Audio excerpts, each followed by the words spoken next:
Olá, estamos iniciando mais um programa Conhecendo o Ministério Público. Muitas vezes a ausência de fiscalização e a falta de consciência das pessoas provocam ocorrências lamentáveis em bares e casas noturnas. Em Porto Alegre, recentemente, uma boate que funcionava irregularmente foi palco da morte de um segurança. 4 clientes também saíram feridos após uma discussão. O certo é que devem ser muitas as casas noturnas clandestinas espalhadas pelo país. Além do poder público, cabe ao Ministério Público controlar o cumprimento da legislação e fiscalizar a ordem urbanística. Portanto, indagamos: o que fazer para garantir a estrutura, a segurança e a ordem desses estabelecimentos que ainda são usados como pontos de encontro de delinquentes? Para enfrentar o tema, convidamos o promotor de justiça Fábio Sbardelotto, que atua na Promotoria de Justiça de Habitação e Defesa da Ordem Urbanística da capital. Doutor Fábio, é um prazer tê-lo aqui conosco no programa. Prazer é Às vezes, doutor, é preciso ocorrer um crime para se verificar que essa casa noturna não estava em condições, não estava regular. Pois bem, Marco, eu agradeço a oportunidade do espaço desse programa para nós podermos tratar desse tema que, sem dúvida, é extremamente relevante na atualidade, na medida em que as cidades vêm crescendo, os municípios tendo populações também aumentando, e esse tipo de estabelecimento, as casas noturnas, as casas de entretenimento, também vem se proliferando. Vem surgindo, então, oportunidades de instalação desses estabelecimentos, e a comunidade frequenta esses locais como uma forma de busca até de lazer, diversão, enfim, mas muitas vezes também não se dá conta e não sabe o que existe por trás desses estabelecimentos, ou de alguns deles, acima de tudo. Portanto, parabenizo a edição do programa por chamar a atenção para esse problema, pois ainda estamos em tempo de enfrentar algumas situações como forma de prevenir eventuais tragédias, como já se viu ocorrerem pelo país todo. Pois bem, o mote, então, do programa são alguns fenômenos que têm ocorrido mais recentemente, tragédias, enfim, situações lamentáveis, e esse fato que ocorreu em Porto Alegre é marcante. Uma pessoa morreu, várias ficaram feridas, num estabelecimento noturno, casa de diversão, e que não isoladamente isso tem se dado, mas nós temos visto que os fatos são frequentes. Só para citar, em Porto Alegre, nós em um ano tivemos 6 homicídios num pequeno perímetro do centro da cidade, envolvendo exatamente casas noturnas de diversão. E isso é gravíssimo.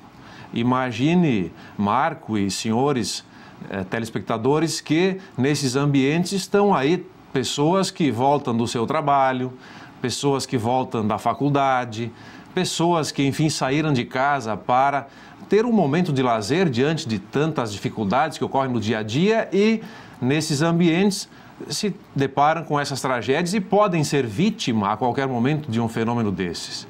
E não apenas o homicídio, que é o fato marcante, mas outros eventos que ocorrem, como desabamentos, traficância de drogas, enfim, toda uma gama de problemas que não são esperados pelos frequentadores e que não podem ser permitidos. Então, a pergunta é: se é necessário ocorrer um fato lamentável dessa proporção para que se tome alguma providência? Evidentemente que não. O Ministério Público, há muito tempo, possui atribuição, acima de tudo desde a Constituição, mas mais recentemente com uma emenda à Constituição, tem como atribuição, tem como função para o cidadão leigo, função de atuação, a defesa da ordem urbanística. E nessa área de atuação, além de outras que nós temos, então, muitas, não é, de atuação, estamos empenhados em atuar, enfrentar essas situações e, se possível, de forma preventiva. Claro. Falando nisso, doutor, a Brigada Militar também entregou ao Ministério Público Gaúcho um levantamento de ocorrências nessa zona central de Porto Alegre. há como o Ministério Público pedir providências e até mandar fechar essas casas que não estão em condições? Perfeito. Nós recebemos uma representação do comando da Brigada Militar do centro da capital gaúcha, no sentido de que se faz necessária uma providência. Essa providência foi solicitada no sentido do fechamento desses estabelecimentos, de alguns estabelecimentos de entretenimento noturno. Pois bem, eu quero parabenizar também a atuação da Brigada neste particular, pois enfrentou o problema e se dirigiu ao Ministério Público, na medida em que nós temos a atribuição para enfrentar o problema. E uma das providências que poderá ocorrer, não é, no âmbito do Ministério Público, é exatamente, se não houver a regularização, nós buscarmos o fechamento desses estabelecimentos. Como medida drástica, não é desejada, evidentemente, nós não queremos que isso ocorra, porque desejamos que o comércio, enfim, os estabelecimentos comerciais atuem, continuem se desenvolvendo, mas se chegarmos ao extremo de constatar que há irregularidades, e sabemos que há, estamos já providenciando, não é a regularização ou, eventualmente, então, o fechamento, que seria a medida última a ser buscada. Falando em regularização, doutor Fábio, o que é necessário, além de um alvará, além de uma prevenção contra o incêndio, para que uma casa noturna esteja adequada? Porque se sabe que a fiscalização pertence ao poder público, mas além desses documentos, o que mais é necessário para a regularização dessas casas? Pois bem,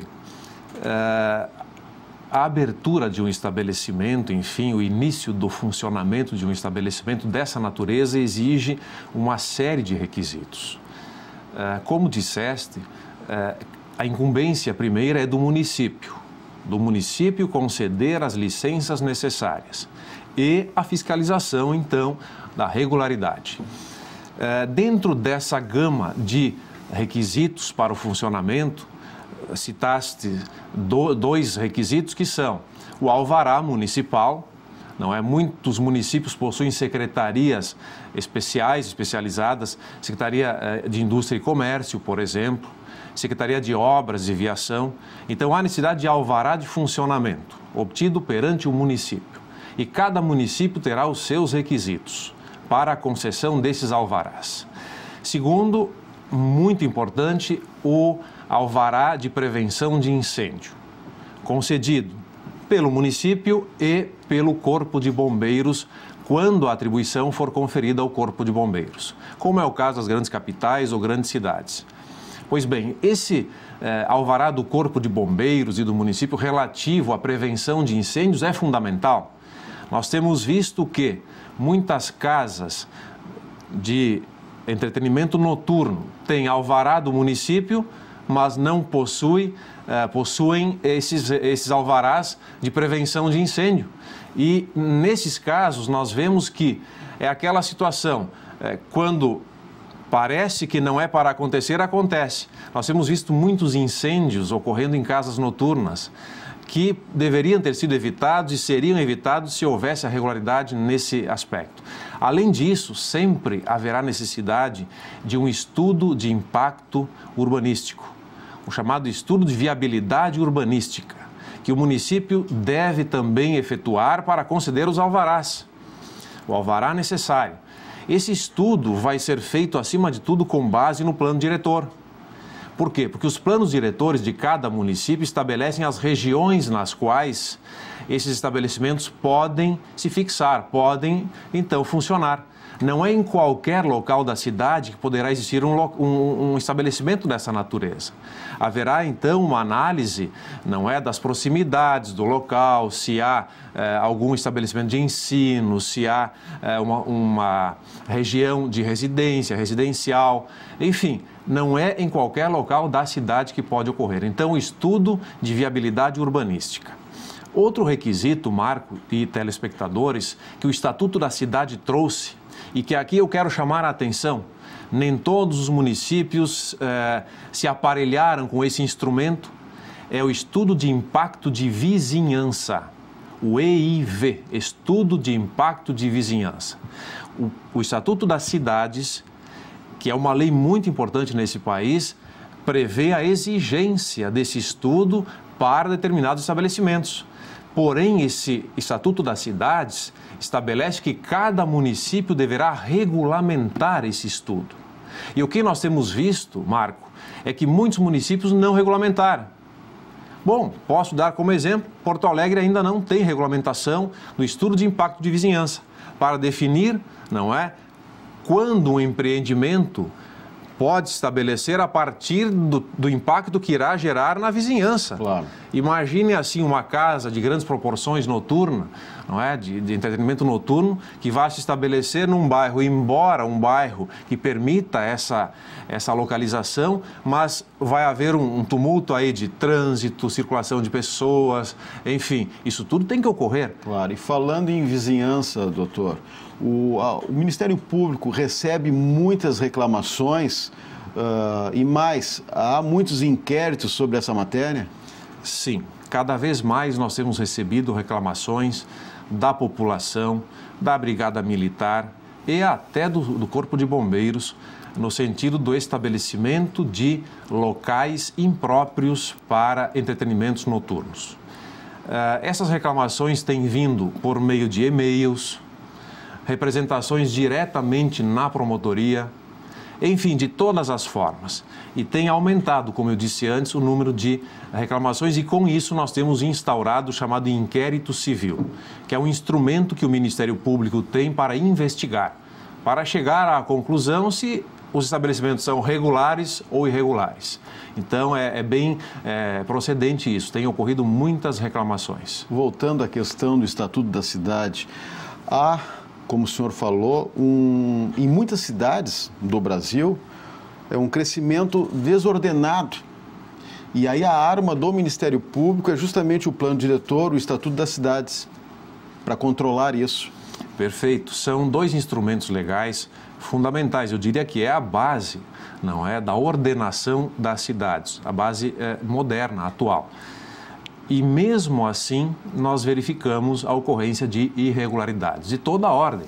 Eu chamo a atenção que o tema hoje em debate entre nós, neste programa, é os estabelecimentos noturnos de entretenimento. Mas tem ocorrido mesmo a despeito, enfim, dessa legislação que é importantíssima, um crescimento no sentido de loteamentos clandestinos, não é? Estabelecimentos comerciais de outra natureza, irregulares ou totalmente ilegais, e casas noturnas. Então, há ainda a necessidade de se acentuar a fiscalização desse tipo de atividade. E falando em fiscalização, doutor Fábio, ações conjuntas e mais frequentes não seria a solução para pelo menos diminuir essas casas noturnas que estão irregulares? Perfeito. Cada vez mais o Ministério Público, as instituições incumbidas de atuação pró-sociedade têm se organizado no sentido de atuações conjuntas, porque, sem dúvida, é o que traz melhores resultados. De nada adianta determinadas instituições, como o próprio município, até que tem a incumbência primeira e maior na fiscalização, atuar isoladamente muitas vezes, ou a polícia, enfim, e o Ministério Público. Então, nós temos buscado, sim, quando necessário e possível, o enfrentamento conjunto. Por quê? Porque é mais produtivo. Quer dizer, nós organizamos, enfim, quero dizer, as instituições se organizam em grupos, as chamadas força-tarefa, por exemplo, e atuamos, enfim, em determinada situação. É claro que não é uma forma de atuação comum que se deve utilizar no dia a dia, porque cada instituição, cada órgão tem o conhecimento de que deve atuar permanentemente, não há necessidade disso. Mas é uma forma importantíssima, assim, quando o problema se acentua, é muito grave, nós temos feito isso. E eu, já respondendo à tua indagação, informo que, no caso de Porto Alegre, por exemplo, provavelmente, porque se está ainda tratando da estratégia a ser adotada, haverá sim uma atuação conjunta, Ministério Público, Brigada Militar e os órgãos municipais de fiscalização. Os moradores, ou melhor, associações de moradores devem reclamar bastante, principalmente porque algumas casas se desvirtuam das licenças, né? Pede licença para uma coisa e de repente está lá outra coisa. Perfeito. Eu gosto de chamar muito a atenção quando debato esse tema para a atenção que a comunidade deve ter quanto a determinados estabelecimentos que tenham uma aparência de regularidade, mas que atraiam no seu entorno ou no seu interior atitudes suspeitas. Porque se percebe que muitos locais, muitos estabelecimentos têm obtido algum alvará, alguma licença, e o mais grave é quando nenhuma licença existe. Enfim, estabelecem-se com uma fachada muito bonita ou uma fachada de aparente legalidade, mas realmente são totalmente ilegais, irregulares e com atividade desvirtuada. Quer dizer, há casos em que não há licenciamento nenhum, totalmente irregular, a fachada é bonita, as pessoas frequentam, não fazem ideia que lá há problemas, não é? Outros casos em que obtém-se, então, o licenciamento para uma atividade, como um barzinho, um restaurante, mas a partir disso ocorre funcionamento de boate, música, toda a ordem de outras atividades, prostituição, enfim. Tráfico de drogas. Tráfico de drogas, que é um problema que tem ocorrido muito nesses estabelecimentos irregulares, ilegais. E daí que, exatamente, é necessária uma atenção da comunidade. As instituições municipais, por exemplo, secretarias municipais, a própria polícia, o Ministério Público, nem sempre têm a estrutura necessária. Ou, por vezes, ficar sabendo depois do problema, quando já houve uma tragédia, como citastes ao início do programa, um homicídio, um desabamento, um incêndio. Quando a comunidade do entorno já sabia que aí havia problemas. Mas, reconheço, há situações em que o cidadão de bem tem receio de noticiar. Claro, e falando nisso, tem vários casos aí no Brasil de consequências, né, dessa atividade, né? Perfeito. Já tivemos aí incêndios em boates, desabamentos, uma série de coisas que aconteceram justamente por essa falta de fiscalização em bares e em casas noturnas. E mais, doutor Fábio, o que exatamente o Ministério Público pode fazer e quais são as consequências para a sociedade dessa falta de fiscalização? Muito bem. Eu começaria a responder pela última indagação quanto às consequências para a sociedade. Como eu já disse em momentos anteriores, esses locais são frequentados por pessoas de bem também. É claro que o estabelecimento clandestino, irregular, ilegal, atrai toda uma gama de outras atividades, de outras pessoas que praticam crimes aí rotineiramente, traficância, prostituição, enfim, exploração de menores, furtos, roubos, mas as consequências para a comunidade são muito graves. Eu destaco já ao início a questão tributária, inclusive. Ora, se nós nos atermos a esse aspecto, há estabelecimentos que são regulares e contribuem com os tributos necessários para o funcionamento.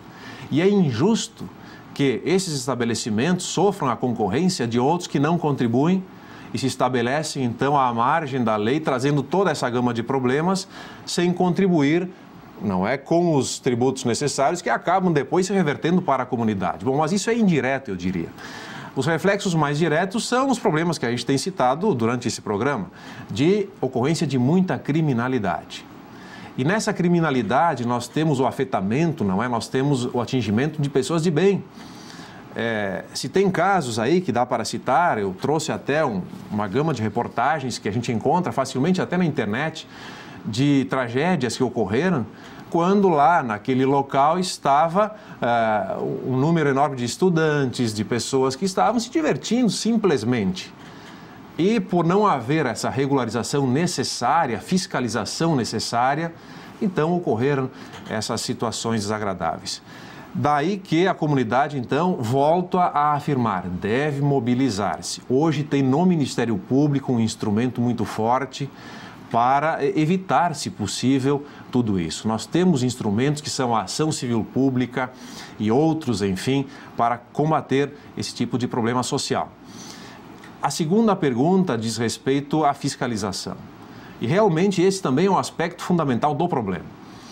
Nós temos que cobrar dos órgãos incumbidos da fiscalização a sua atuação efetiva, respeitando as dificuldades que o poder público possui, os órgãos municipais, quero dizer claramente, porque quem tem atribuição de fiscalização imediata é o município, com todas as suas dificuldades, porque nós sabemos também que há esse tipo de situação nos municípios financeiras, mas não podemos descurar, não podemos descuidar.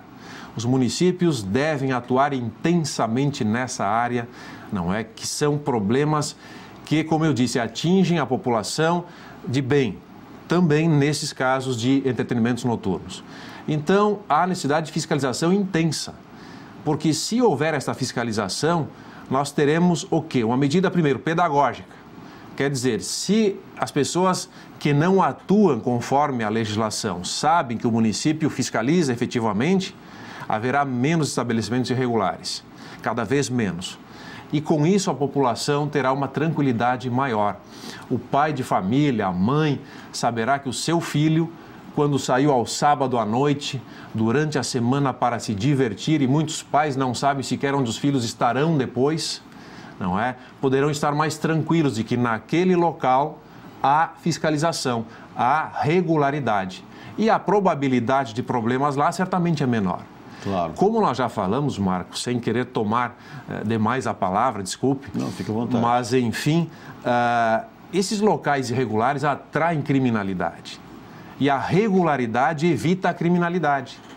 Por quê? Porque o bandido procura locais onde ele sabe que há uma tolerância do proprietário, não é? Que tem interesse que lá ocorra o maior número de frequência de todo tipo de pessoa. Ah, e falando em proprietário, doutor, deve haver casos em que o proprietário não sabe que está irregular.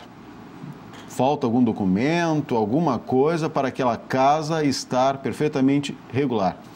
Perfeito. Nós temos tido situações nas promotorias do urbanismo, enfim, de defesa da ordem urbanística, de cidadãos que sofrem uma reclamação em que nós atuamos e que, ao chamarmos esse cidadão, porque sempre o Ministério Público busca averiguar, como já disse antes, se é regular ou irregular o estabelecimento.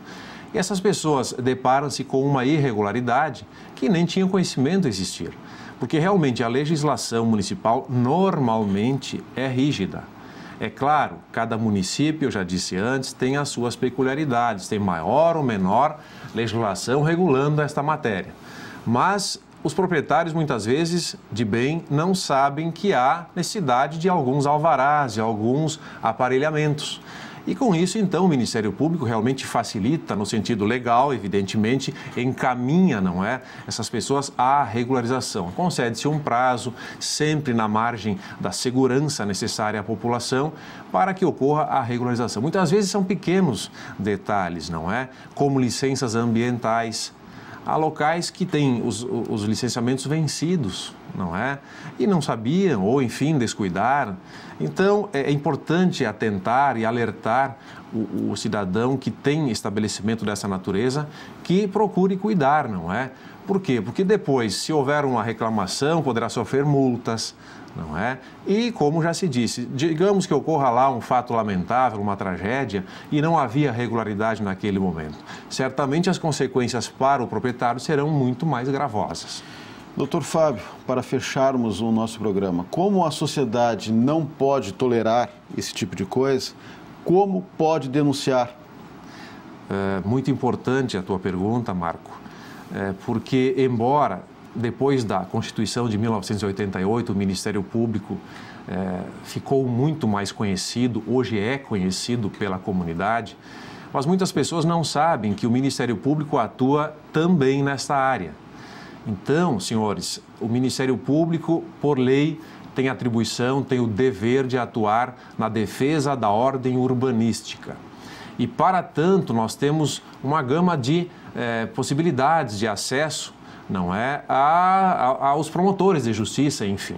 Os senhores, a comunidade, a população, os telespectadores podem procurar os promotores de justiça em qualquer promotoria, mesmo que o promotor não seja aquele que atua especificamente nesta matéria, pois aquele colega que receber a reclamação encaminhará ao outro promotor a situação, o problema, enfim, para ser enfrentado. Então, nós temos, assim, canais diretos, que é procurar o promotor. O promotor está na promotoria e vai recebê-lo. Se naquele momento estiver com outro atendimento, outra atribuição, o senhor terá o atendimento de um servidor que irá agendar uma audiência imediatamente com o promotor, assim que for possível, enfim. Procurar a promotoria, a casa do Ministério Público. Mas também os senhores hoje podem utilizar o ferramental da internet. Não é? Nós temos hoje sites que são acessíveis de todo o Ministério Público, em cada cidade, em cada estado. Nós temos até a assessoria de imprensa, que tem, não é, canais de contato. E nós temos a ouvidoria do Ministério Público, que existe exatamente para receber reclamações de pessoas que não sabem a quem se dirigir imediatamente, enfim. Então, cidadãos, procurem o Ministério Público se tiverem notícias de problemas também desta ordem. Ok, doutor Fábio Sbardelotto, parabéns pelo seu trabalho. Quero agradecer novamente a sua participação em nosso programa, mas nós vamos ter que ficar por aqui. Na próxima semana voltaremos com mais um assunto de interesse no Conhecendo o Ministério Público. Até lá!